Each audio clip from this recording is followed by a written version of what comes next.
এই 3টা জবা ফুল রেখে দিব, দেখি কালকে কি রেজাল্ট হয়। এই 3টা জবা ফুল আজকে সকাল সকাল দেখো ফুলটা কত সুন্দর করে ফুটে উঠেছে,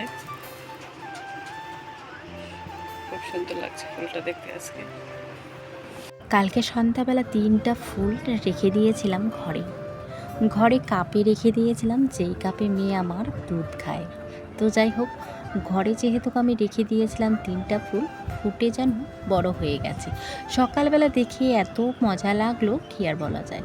যখনই আমি ঝাড় দিই তখনই কিন্তু হাওয়া শুরু হয়ে যায়, আর যখন আমি ঘেমে ক্যাতক্যাতা হয়ে যাই তখন কিন্তু আর হাওয়া থাকে না।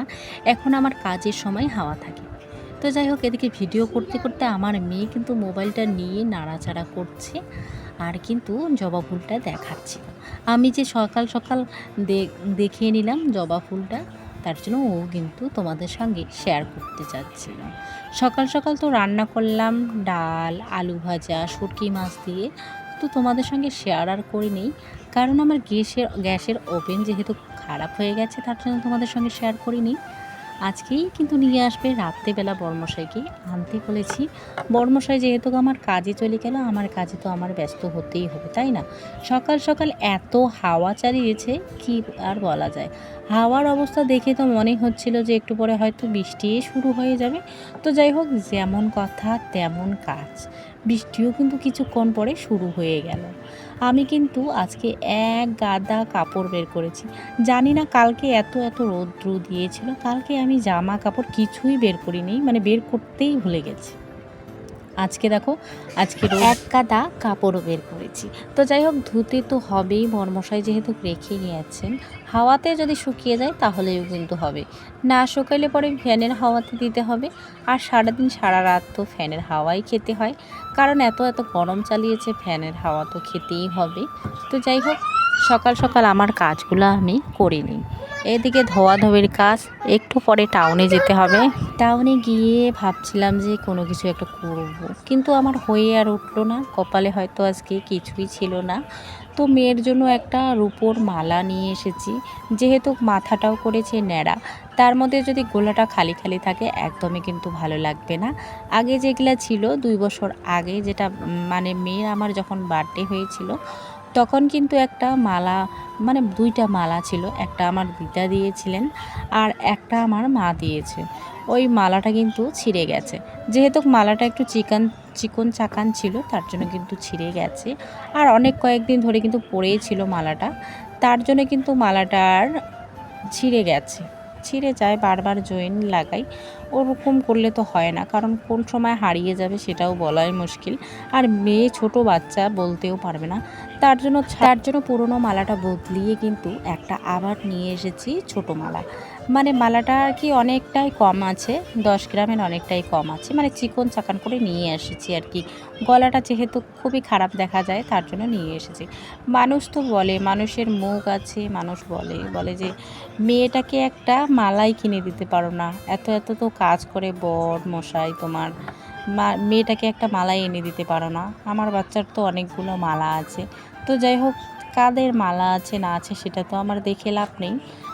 আমার যখন টাকা হবে তখন আমার মেয়ে আমি কিভাবে বানাবো, মেয়েটাকে কিভাবে কি এনে দিব, কি এনে দেবো না, সেটা আমার ব্যাপার, তাই না? তো মানুষ কি না বলতে পারে, মানুষ সব বলতে পারে, কারণ চামড়ার মুখ দিয়ে সব কিছুই বলে। তো যাই হোক, মানুষের কথায় আমি কান দিই না আর পাত্তাও দিতে চাই না। তো আমার আজকে যেহেতু হয়েছিল টাকা, তার জন্য কিন্তু এনে দিয়েছি। কারণ মানুষ সব সময় টাকা হাতে থাকে না। আর এখন তো বর্ষাকাল, অনেক দিন ধরে বর্মশাই আমার বসেছিল, প্রায় 2-3 মাস ধরে কিন্তু কাজ ছিল না। কাজ যেহেতু ছিল না, আজ থেকে কিন্তু 7-8 দিন কাজ করছি। তো এটুকুই টাকা যেহেতু হাতে ছিল, আমি ভাবছিলাম যে একটা মালা এনে দেওয়া যাক।